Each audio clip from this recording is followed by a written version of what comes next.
States of America and to the republic for which it stands, one nation, under God, indivisible, with liberty and justice for all.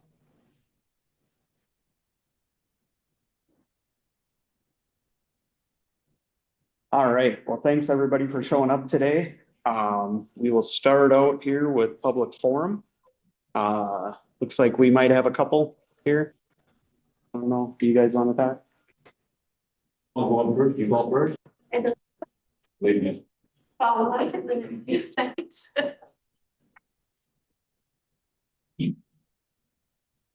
Morning, Denise Blythe, Royalton Township. And I'd like to play this for people.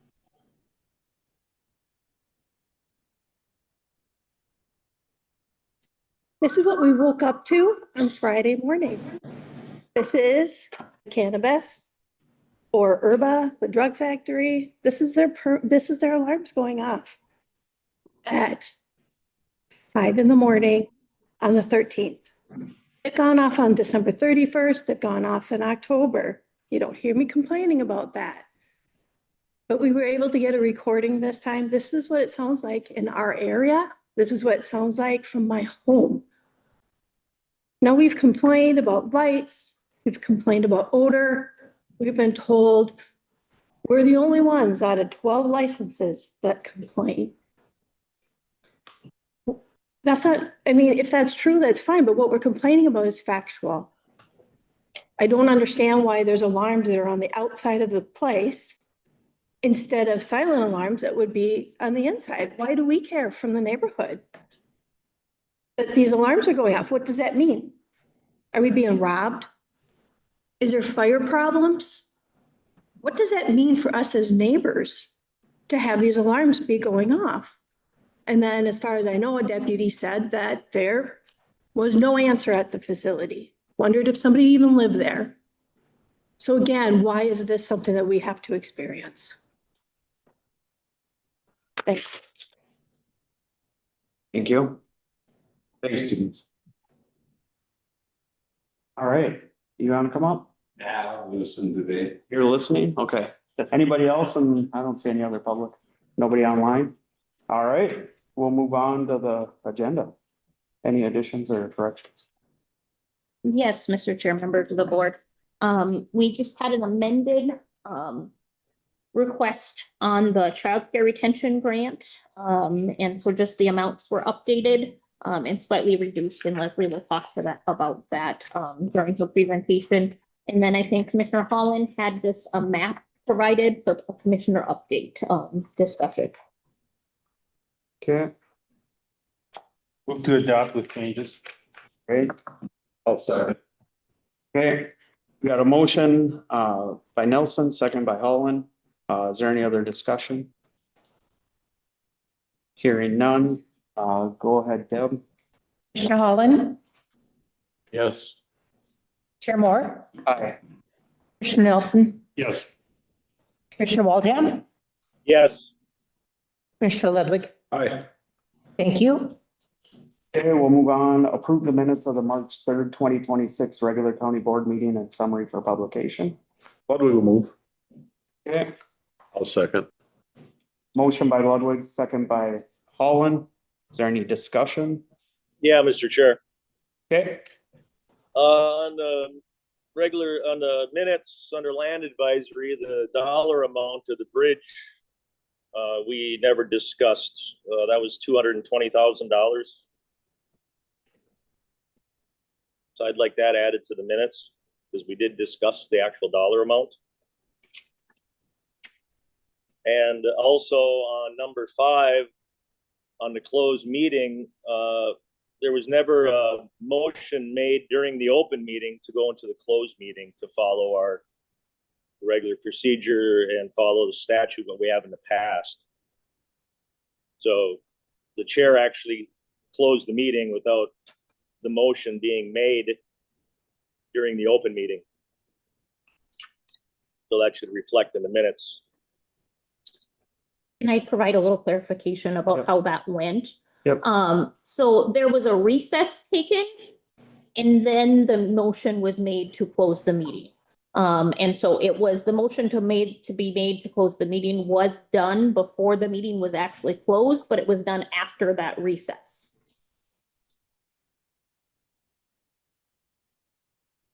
All So can right. that be explained better in the What? minutes? I don't think it has to be. I don't know if that needs to reflect or not. And Mr. Chair, it's really not a statutory requirement. It's more, I guess, procedural Robert's rules. The statutory requirements have to do with notice and such, and those were met in this case. I did go back and review it. Okay. That's all I got for the minutes. Okay, any other discussion on the minutes? Hearing none, go ahead, Deb. Commissioner Moore, Aye. Commissioner Nelson, Yes. Commissioner Waldham, Yes, Commissioner Ludwig, Aye. Commissioner Holland. Yes. Thank you. All right, minutes of the boards, committees and correspondence, Pine County Zoning Board minutes, December 2025.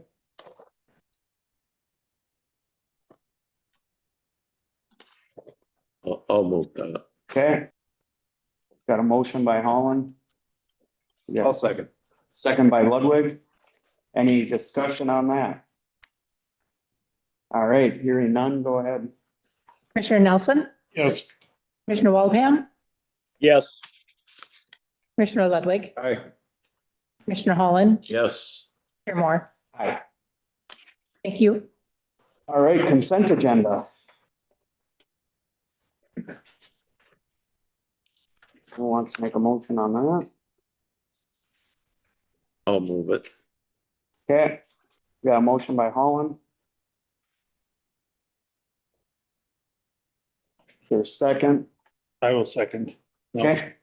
Second by Nelson. Any discussion on the consent agenda? All right, hearing none. Go ahead. Commissioner Waldham, yes, Commissioner Ludwig, Aye. Commissioner Holland, Yes. Chair Moore, Aye. Commissioner Nelson. Yes. Thank you. All right, so we'll move on to the regular agenda and the personnel committee report. You want to take it? I can, personnel? Yeah. I got it. Yeah, we met March 9th. And makes the following recommendations. So I go through the whole thing or one at a time? Doesn't I matter. don't know. What do you think? Maybe we should just do one at a time. If somebody requests a poll one, they can do it. Okay. Sounds good. I'll go through them all. Assessor's office, we acknowledge the retirement of property appraiser Karen Stumbney effective May 6, 2026, and approve the backfill of that position and any subsequent vacancies that may occur due to internal promotion or lateral transfer. In the auditor treasurer office, we approve the following job descriptions to reflect changes in the supervisory reporting structure and better alignment with the areas in which the positions work. And the grant and special programs coordinator will report to chief deputy auditor treasurer, and the property records and election specialist will report to the auditor treasurer. In health and human services, acknowledge the retirement of case aide Lori Tavernier effective May 22nd, 2026. Approve the backfill of position and any subsequent vacancies that may occur due to internal promotion or lateral transfer. Approve the classification of one remaining grade 2 office support specialist position to a grade 5 case aide position to increase HHS capacity to respond to the HR1 Act and other new legislative requirements while maintaining the current number of full-time employees. Approve the recruitment for a hire ahead eligibility worker in anticipation of an upcoming leave of absence and of retirement anticipated in early 2027, and approve the backfill of any subsequent vacancies resulting from internal promotion or lateral transfer. On that one, Mr. Chair, I will make a couple additional comments and you can fill in too if you want right now. The reason for the hire ahead is the train up time is so long for that staff. There's so much stuff to do. So by the time they get them trained up, those actions will be happening with the retirement and probably the leave. In environmental services, approve the regrade of the deputy environmental services manager position from a grade 11 to a grade 10, which is down. due to the position not meeting the definition of supervisory employee under Minnesota statutes 179A.03, given the limited oversight of temporary staff with broader supervisory duties occurring only in the absence of environmental and services manager. Authorize the human resources director to execute a memorandum of agreement with exclusive representation to allow the position to be included in the bargaining unit. The reevaluation using Springset class and compensation safe system resulted in fewer points assigned in the supervisor category. Regrading the position from a grade 11 to a grade 10 will result in cost savings of approximately $3,786 annually and no change to the current head count. The rest of the items in the minutes are just information only. And I'll stand for any questions or somebody having, or between us, we can get them answered. And I'll move those, Mr. Chair. Okay, I'll second it. I would just add, if you notice, like on environmental services, this was another example that we did check the grade and it did move down again. I just like to point that out because sometimes we just focus on the ones that move up, but you know, I think this happens quite often that they move down and so that was just a highlight there. There was a lot of stuff on this agenda. And if you look at the actual agenda, which is on the website, this was, I think, Jackie said the first time they made a new form for requesting new employees and or not new employees, but backfills. And it's got kind of a checklist of stuff. So I'd encourage you guys to look at that. It was very helpful to see that. And if you're not in the personnel committee, it can kind of help fill in a few of the blanks, I guess. So, Yeah, I think we thank Commissioner Nelson for that. yeah. And then I would add that on the eligibility worker change, I think they're going to pick up some funding on that position too, because of the work that person's going to be doing. So it'll help that. And the higher ahead is no net gain. It just, they got some anticipation, which were specifically is not a no net gain on employees, but just trying to get ahead of it. They can't call, the people are going to be gone right now. So that's kind of where we're at. Any other discussion on the personnel committee? Okay, hearing none, we'll call for a vote. Deb? Commissioner Ludwig, Aye. Commissioner Holland, Yes. Chair Moore, Aye. Commissioner Nelson, Yeah. Commissioner Waldham. Yes. Thank you. All right, and now we'll move on to the 2026 Aquatic Invasive Species Program. Sure, Mr. Chair, members of the board, I'm going to take this one. So this is something that we've done for a number of years, going on 10 years now. The county annually is allocated funds from the state through the Aquatic Invasive Species Prevention Aid. In 2026, Pine County will be receiving $118,002 to carry out the county board's aquatic invasive species plan. If we don't spend all of the funds in any given year, we can roll them over into that program for the future years. So that has happened throughout history of we have not spent all of the dollars in a single year. So the total available for the 2026 plan is actually $178,926. So that is those dollars that have been rolling over. We have a lot of partners that we work with on the AIS plan. The things that we do internally is just a lot of coordinating, and then our watercraft inspectors are the main big piece of the plan that we have internally. Otherwise, all of the other things are carried out by partner organizations that we just provide funding to.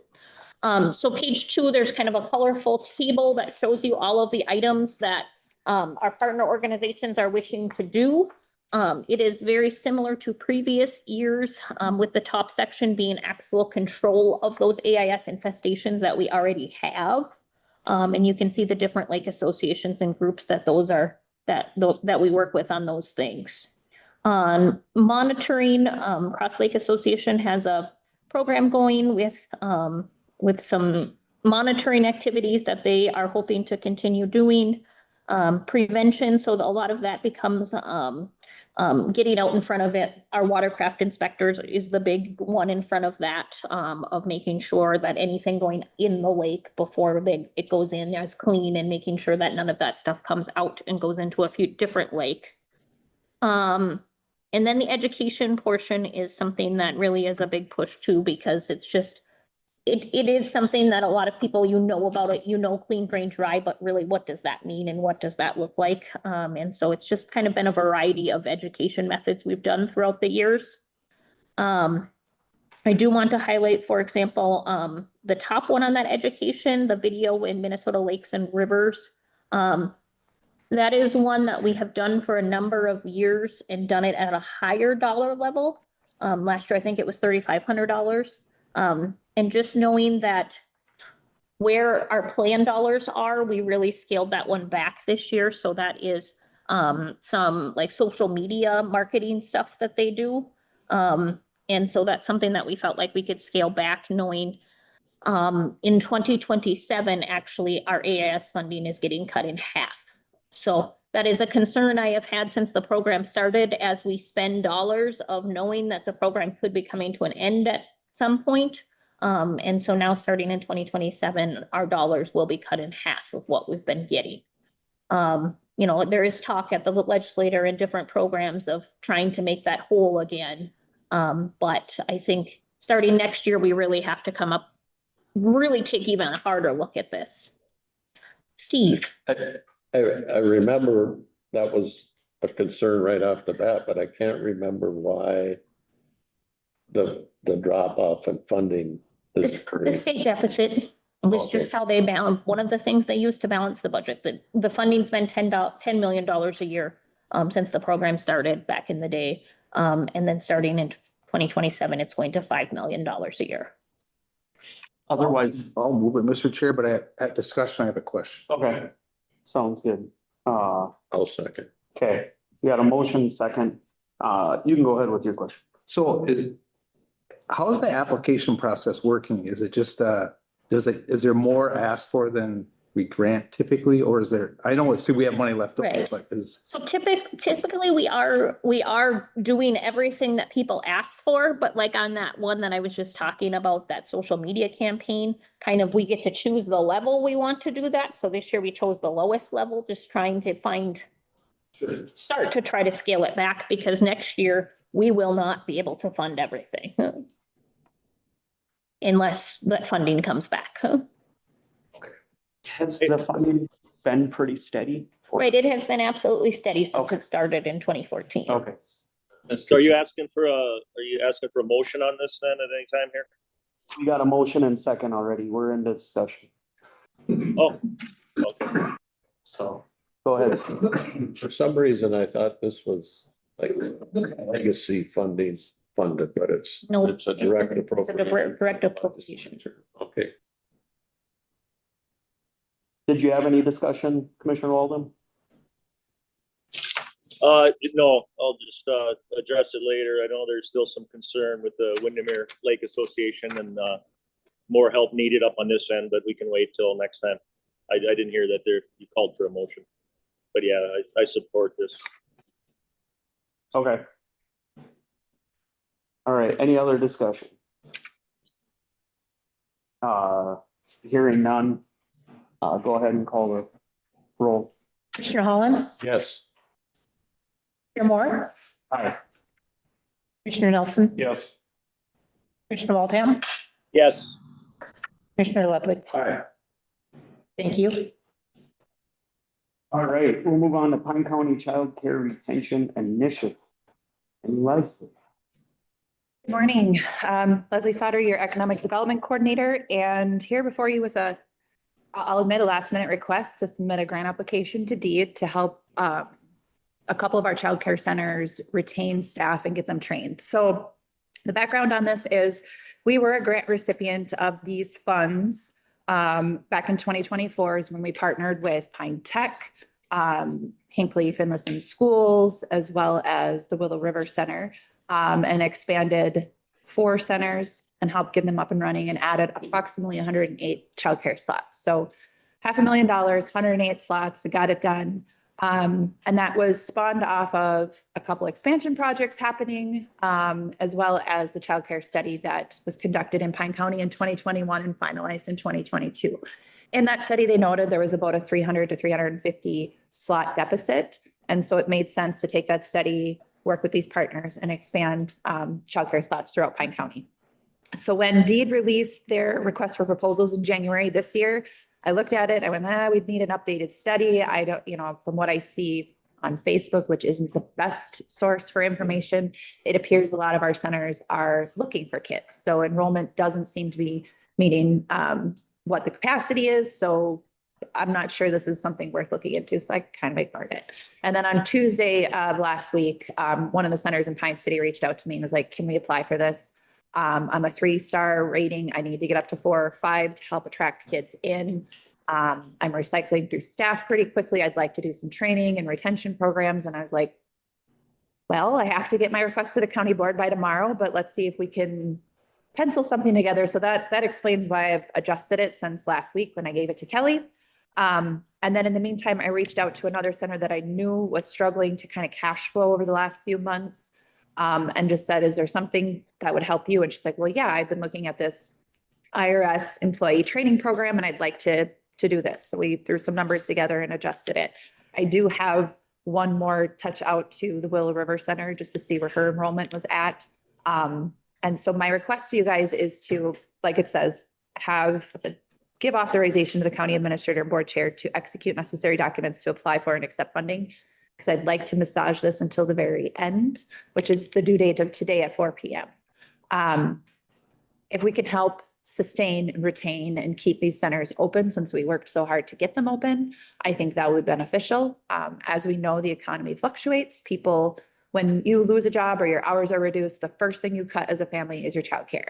So those childcare providers, while they're an integral part of our economy and part of the infrastructure in order to keep the economy thriving, they're the ones that take the first hit sometimes. So helping them stay open, and this isn't just like direct subsidies to them, it's to help train the staff so that they can access the right training programs, get the star ratings. And why that's important is Childcare Aware can provide scholarships to kids to attend these childcare centers because they have this educational rating. So it opens up a source of revenue for these centers to get kids in. Makes it a little easier for the parents to afford childcare centers, and in the long run, stabilizes the overall network of childcare centers. So right now where it sits at the moment is the one in Pine City Early Years Academy, Early Learning Academy, wants about $100,000, and then they'll be able to provide that 50% match. Quarry Kids is requesting $31,250. We believe they're exempt from requiring a match because they're in a high poverty area. And we would do a similar thing if it works out with Willow River. But yeah, that's the quick and fast of throwing something together at the last minute to hopefully support some of our businesses. We have acquired some letters of support from major employers and our community partners. So it should be a fairly strong application. My only hesitation is that they really wanted these to be for expanding childcare centers, but they did have some language about retention. So I'm really hoping that this makes a strong case to retain and support ones that they've already invested in. Okay.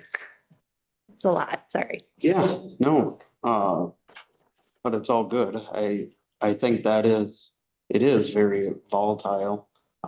It is very important to the area to have decent childhood and childcare and affordable as well. So yeah, thank you for working on this. We do need a motion. I'll make that motion. Okay.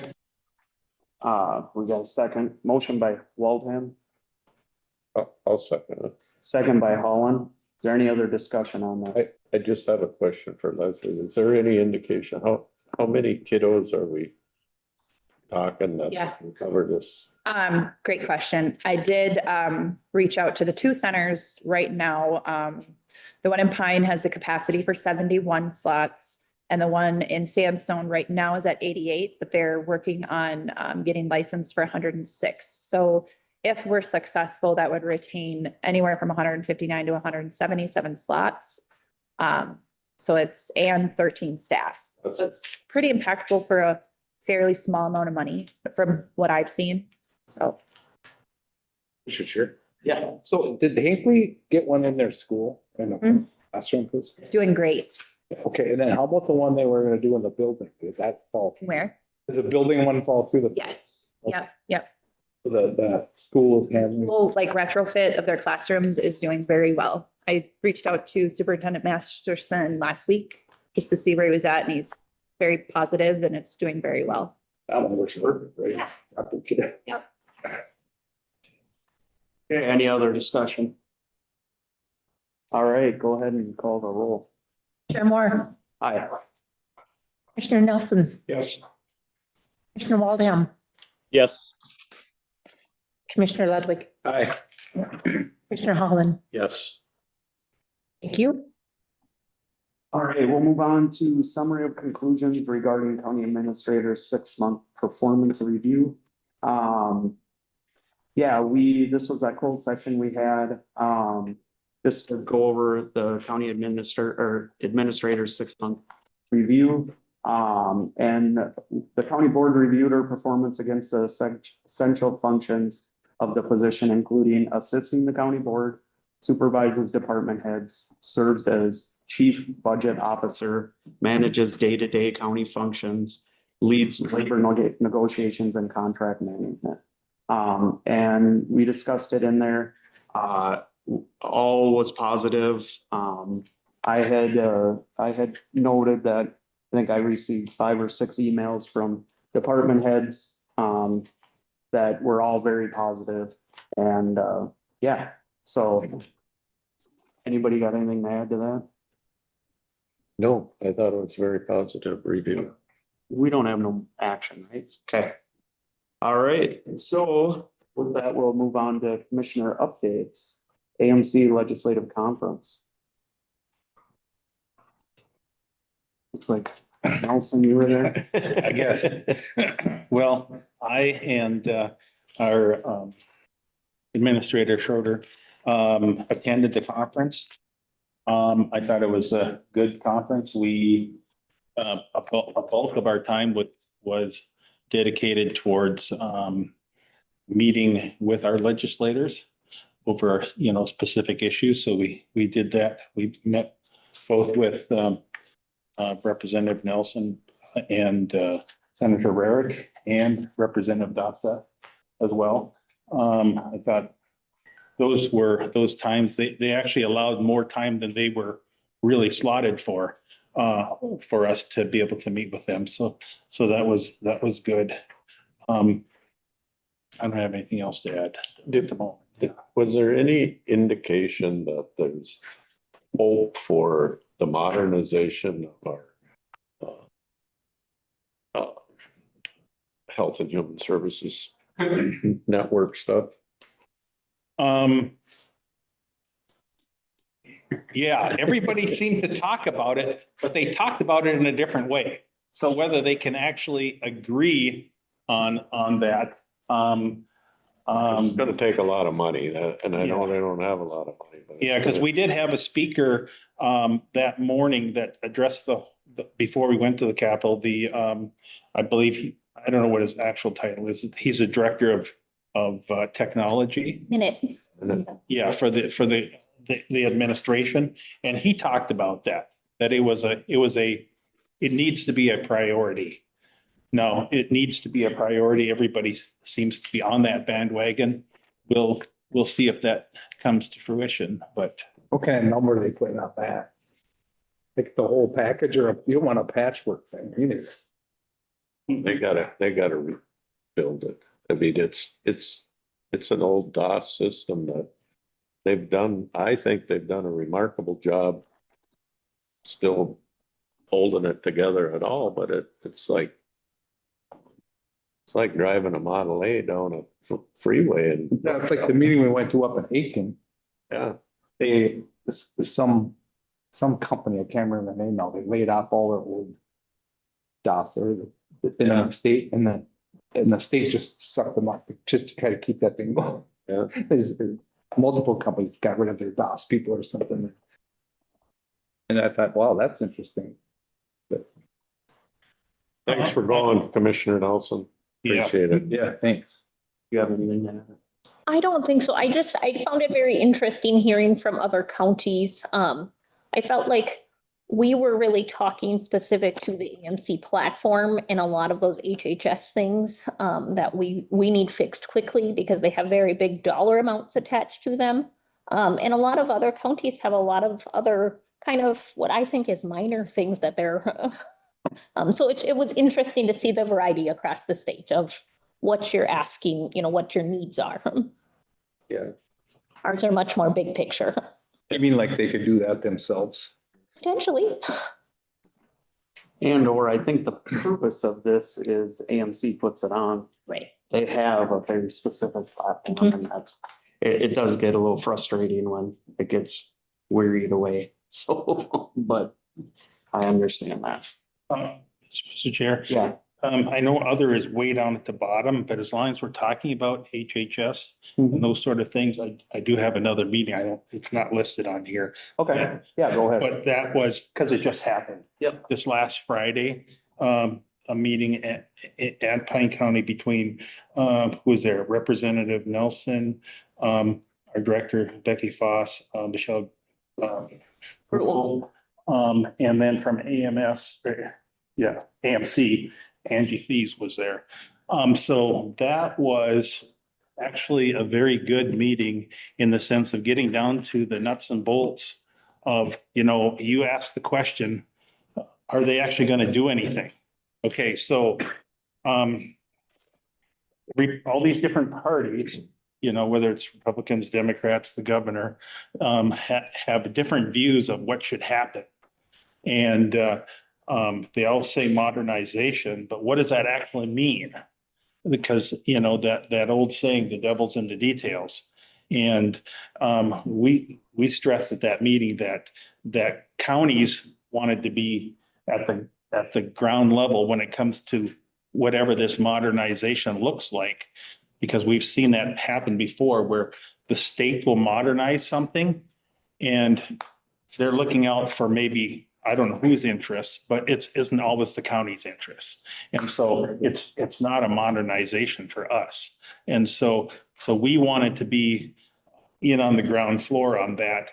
And partially because we actually have the expertise in what needs to be fixed, what needs to be adjusted. And so it was good for, I'll say three things. Becky put together a great program. I mean, it was only a little over an hour long, but she really addressed and what are the impacts specifically on Pine County, by not doing some of these things, what could change? And Michelle gave a demonstration to Representative Nelson about the old system and how that seems to be a lot of those, that's happening in other counties, that they're giving demonstrations to the legislators so that they can see firsthand, where the shortcomings are. We're not making it. Yes, and so he was very appreciative of that. And then from Angie's perspective, both between her and we've asked Representative Nelson to carry some of these things, not just Pine County, but AMC has asked him to. And so between he and his caucus, they have to figure that out, but it's, what is the bill actually going to say? And so we. You cleared everybody over. I appreciate all that goes into. We got JJ back, we have. Colin.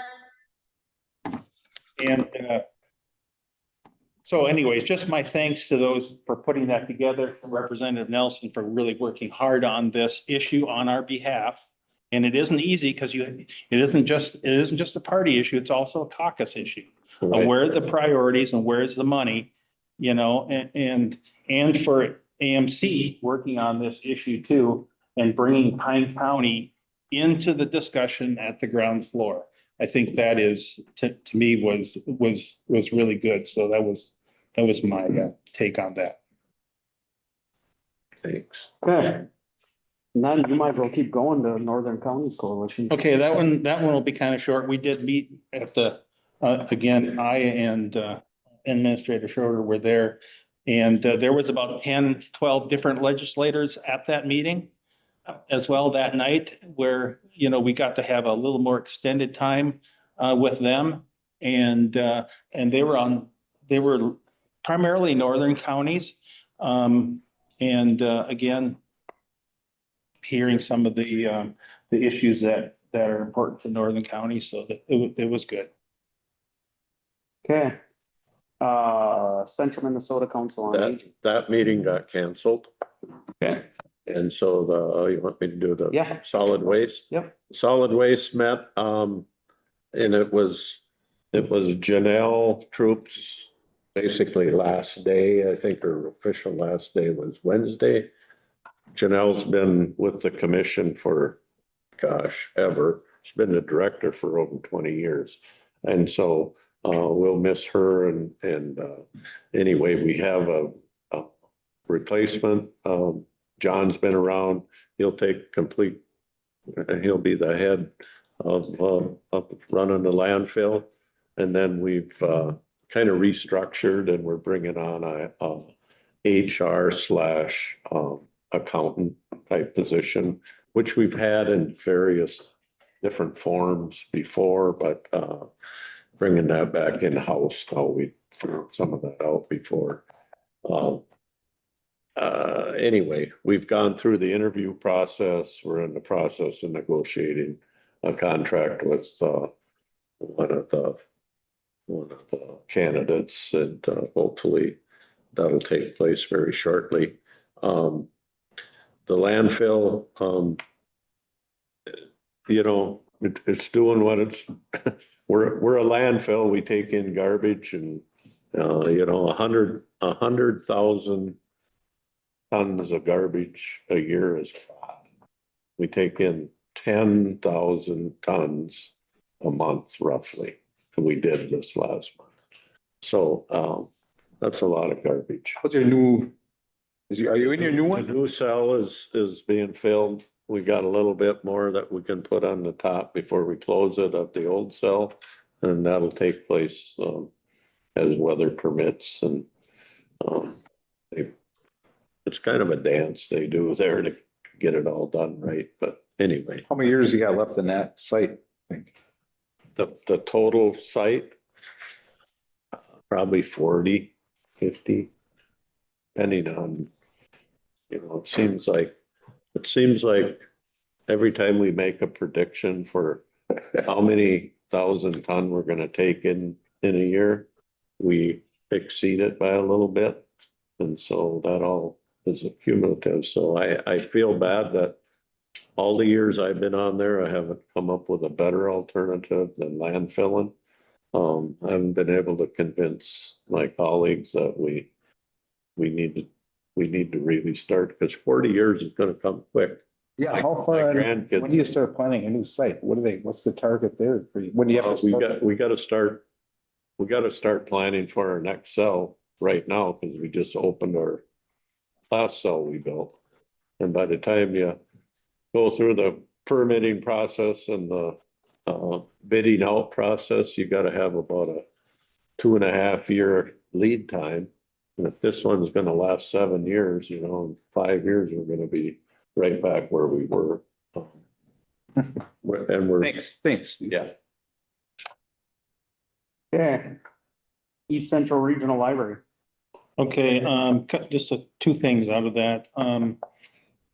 Because Isani County actually provided less than what the budget called for, we had to finalize those cuts at the last meeting to their specific library. And so that's just the consequences of what happens. And secondly is that we will be taking up our joint powers agreement discussion probably in May. Okay. FERPOS I have a meeting. question, Mr. Chair. Oh, yep, go ahead. In regards to the Isani County provided less of their share, what's that dollar amount? 6,000. So 6,000. So they didn't save a lot. No, because then Six the, of 6,000, so they provided $6,000 less of the joint powers agreement. correct. In the budget, yeah. All right. Thank you, Commissioner. And they lost hours. Yeah, and yeah, the way the joint powers reads, that if you provide less than the budgeted amount, that those dollars don't apply across the whole system. They apply only to services in your county. Yep. Yep. All right, FERPOS meeting? We met, and I think we were about ready to, come up with a plan that we would present to this board about, an agreement that we were, working out with the Historical Society to reopen the facility. But during that meeting, some Native American, groups were there, and it kind of bogged down. So it's kind of now between, they believe that there needs to be a Native cultural survey done of that site. I was amazed that one hadn't been done, but apparently it hadn't been done. I don't know if I completely understand what that means, but anyway, we don't own the site, the Historical Society does. And so I believe the best interest of Pine County is to wait and see what comes out of that. And then the Historical Society can, we can pick up wherever that leads. If I don't know, is that safe? Is that kind of what you got out of it, Kelly? Yeah, I think so. Yeah. I think we're kind of at a bit of a pause. We decided Yeah. maybe like a 2-month pause. We've done that before. Chair. So that interjection, by other tribal, was that local or was that No. outstate? Somewhere Somewhere else? It was, there were two different parties there, kind of representing two different things, but they were both from the Twin Cities area and not representing the Mille Lacs Band of Ojibwe. Thanks. Okay. Soil and water conservation. Yeah, we met on the 11th. The water resources staff, they've been busy off season, but their well testing program they put out, I think I put for that went really well. In their tree orders, there were 21,000 so far on order. And then the forestry guy gave a good report. He went to the regional meeting, and there's the whole topic was on pine thinning, and there's quite a few pine stands around. The way they're leaning now is the clear cut. It really depends upon the site, because if you thin, the rest kind of die. But if it's a good site, you can grow poles versus posts and that type of thing. So you said that was really good, because and they're working on a market and working with people on private land on that one. And then I learned that Ryan Clark, who you probably never heard this to, he was gonna come here and join the group when they moved over here and be on site as the state ag guy. Well, he's gonna stay in Carlton, but he's still gonna be working here with the group, but he's not gonna have a local office. And then they had a lot of discussion on going to legislative updates and stuff. Their group comes later, so that went quite a bit, and managing their CDs. But on the watersheds, the Snake River project came up, and there's quite a bit of discussion was on what you were talking about, the $25,000 limit. And they kind of sit where I sit, it should be increased a little bit so jobs can happen. And then there was a riparian project on Pine City, that's a shoreline project on the Snake on the Q property.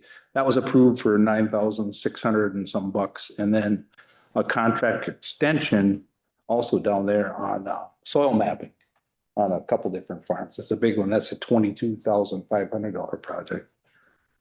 And then Lower St. Croix is another one with new nutrient management projects going in there. That was the one for 22,000, sorry.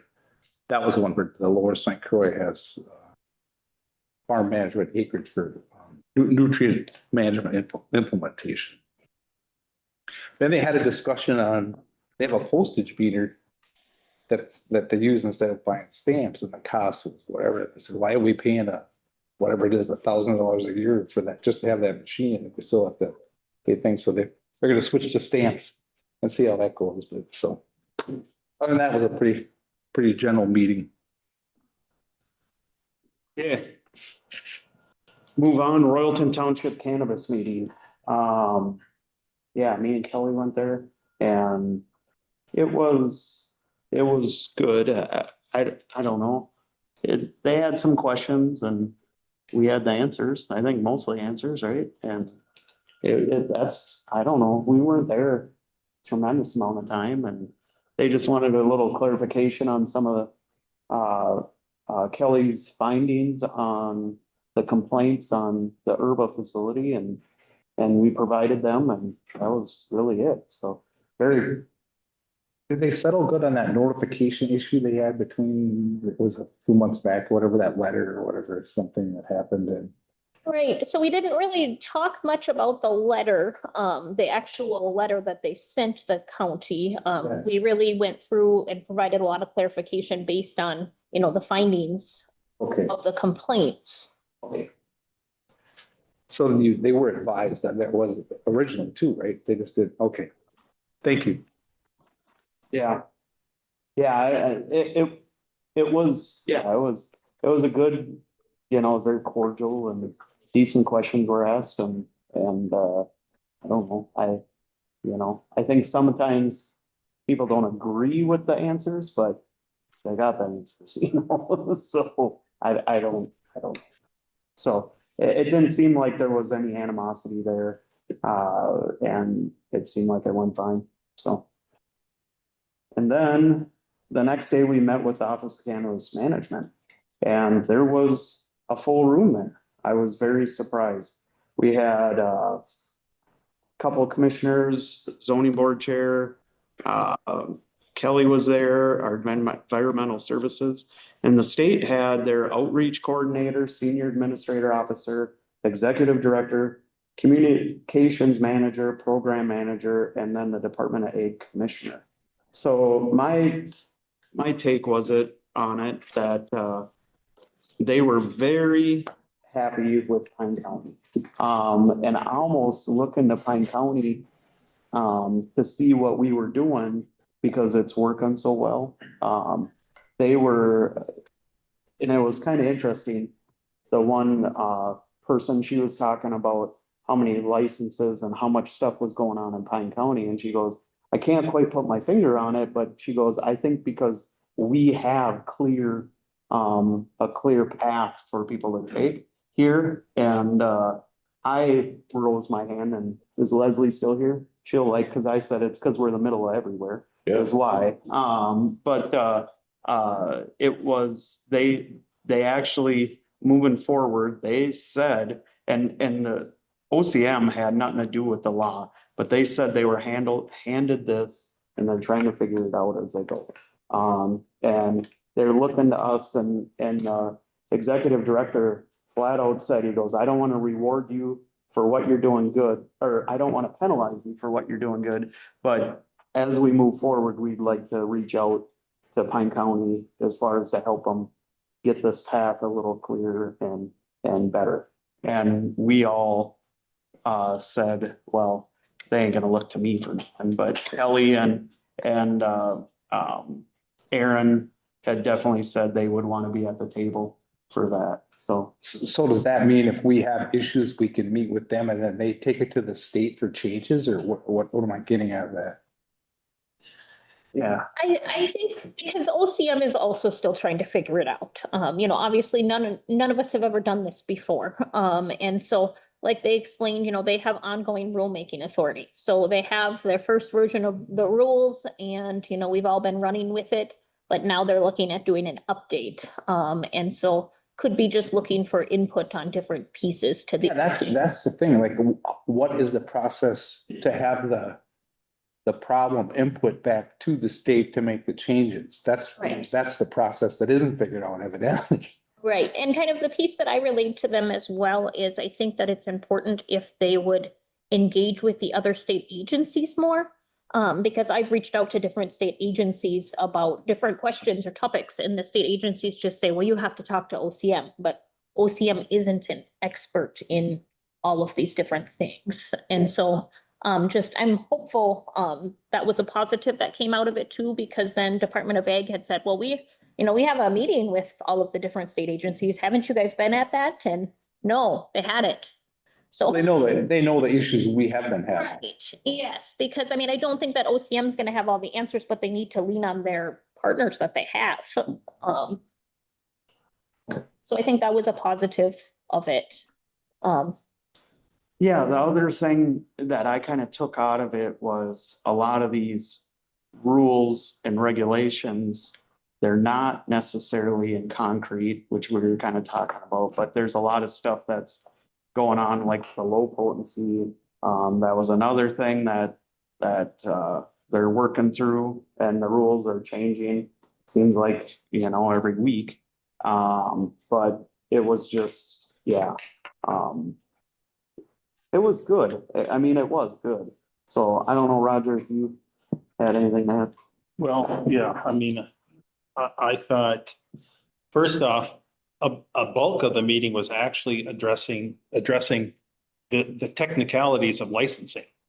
Because, it's so new for them. They rolled it out so fast by mandate that, all these licensing questions that we had, and actually they had, and they're developing their licensing process and renewals, as we go along. So a lot of the bulk was spent, of the meeting was spent on some of that stuff. But then also, it's a different process that they followed to roll this out compared to most everything else. And like our Commissioner of Ag said, a lot of times these rules are very spelled out ahead of time, whereas in this case, Yeah, it was too fast. they weren't, and they were maybe pushed down to the local level. And you're seeing a whole variety of different things that are happening, and so they're all taking that in and thinking, well, if we're finding some things that are showing up in other places as well, maybe they need to take a look at that instead of just saying, all you locals deal with that. And so they may be taking back some of that. Otherwise, I thought it was, honestly, we did not spend very much time talking about, specific cannabis operations. That wasn't the purpose of this meeting. Get a bigger picture of how this thing works, especially for me, not being there on the ground floor. So that was very helpful to hear from the office themselves. So. Yeah, and I just add, I mean, that I think was part of what I took out of that was they were looking to us to be a partner in this, because we have been so successful with it. So what is our expectation then, or what do they want from us? Just like Roger said, as they move forward, if they're gonna rewrite some of these rules, what can they do to make it clear? What can they do to make it simpler on local governments? Okay, And we're gonna be there. That's what I'm hoping. Yeah. So then, well, we know, like, when we write an ordinance, we have to tweak them. We all do that, or, so I'm sure the state gonna have to tweak the laws. To me, what becomes the question is like, people gonna be grandfathered in, or are they gonna have to, if there's a change made, are they gonna have to come up to compliance with it? That's gonna be the issue to me. Yeah, and nobody knows at this point. That's just, you can add that to a list of 20 other unknowns. Yeah, and they don't know. That's what that was I mean, Why they don't were, you explain that if they hopefully, if they get to that. yeah, they're gonna try to get more clarity, so. Right. Yeah, and after the meeting too, because OCM had noted that they previously had a work group with AMC and then the League of Minnesota Cities. And they hadn't met with that group in quite a while, and they were thinking about getting that group back together. So I did reach out to AMC after that meeting and just, said, we've got experience with this. If you end up getting the group back together, or if you have questions, please reach out. And actually then Sunday already, I had an email back from AMC because there was some legislation that was introduced with some changes to cannabis statutes. And I was just copied on kind of the feedback of, this is the legislation that was introduced. This is the confusing pieces. So I think we're already in that AMC loop now too. Yeah. Well, thanks for doing that. Yeah, it was positive. Open the door anyway. Yep. State Community Health Services Advisory Committee. That was at the same time as the cannabis meeting. so Oh, I could okay. not do both. Pine County State Roads Coalition. We met last week. It's kind of it's a different group than I usually meet with, so it's kind of interesting to me, but State Patrol and our sheriff's department had some trash data that's to me, it's interesting, things like 87% of the people in Minnesota wear a seatbelt, when they do seatbelt checks. The crash data says that about that, if you take that roughly 15% of the people that don't wear seatbelts, they comprise 3/4 of the deaths in traffic crashes. So that, to me, that says, well, why wouldn't you wear a seatbelt? I mean, that's pretty stark data to me. That's what I wrote down, because that really stuck out to me. And I those of us that have grandkids probably know for a fact that since those kids were first put in the car to come home from a birthing center, they were locked in some kind of a safety harness. And they continue that through their life. And the biggest reason that when they get to be teenagers, they don't wear a seatbelt is because their parents don't. And so it's a learned behavior, but it's a lifesaver. Anyway. Chemical Health Coalition. Okay, just two things out of that. I'm gonna start at the back because I joined the meeting a bit late. So the last part of that was a discussion on updating our tobacco ordinance and the fact that it does need to be updated because it's been literally decades since it's been updated. And so the question was, when do that falls to us as a board. And so we need to think about when, maybe this summer sometime. Maybe we have it on the schedule at a different time, but anyway, for a committee of the whole to talk about. What were their concerns with the ordinance the way it was, I'll ask. Was that our compliance checks aren't enough, or? No, and so, Mr. Chair, it's based, the last ordinance was updated in, I believe, 1997. And obviously there's been a lot of changes with New tobacco products. products, years and flavored products and things like that. And I think they're hoping to address those additional changes. When I said decades, I wasn't kidding. No, I didn't mean to put you on, I just No, was no, wondering. and maybe the first one was the rollout of a presentation on just cannabis awareness.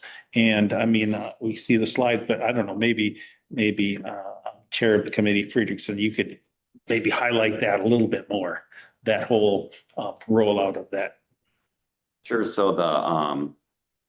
So Sam Lowe, our public health director, spoke, and she talked about, she obtained a grant. And so a lot of these grants put signage within retail places that state, be aware of where these things are stored and things like that. So people are purchasing these products, something you really don't think about, but if you have kids in the house and now you have, things that look like low potency sodas, a kid could mistake that for just a regular soda. So it helps just to be that consumer to be aware of what's in the home and stuff. So they had that campaign, and it's a campaign that's done in other locations. They found it successful and they rolled it out here. And it was very slick, actually, the presentation and how they rolled that out.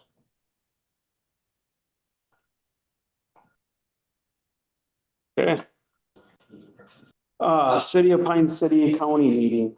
Well, it was kind of a bust, but we did have a little informal meeting with the mayor for a few minutes. Then I had to get to a jobs and training meeting, but I think the city of Pine City is in the process of, maybe they've offered the job to somebody now, but at the time anyway, they were narrowing down their list of candidates for Public Works Director. Haven't heard anything about the old courthouse or who's might be The looking. courthouse has been purchased, and it's up to that developer to do something with it. Who bought it? Jacob Cruz's development company. So hopefully he'll get something going there. Central Minnesota Jobs and Training. Yes, we met, and basically we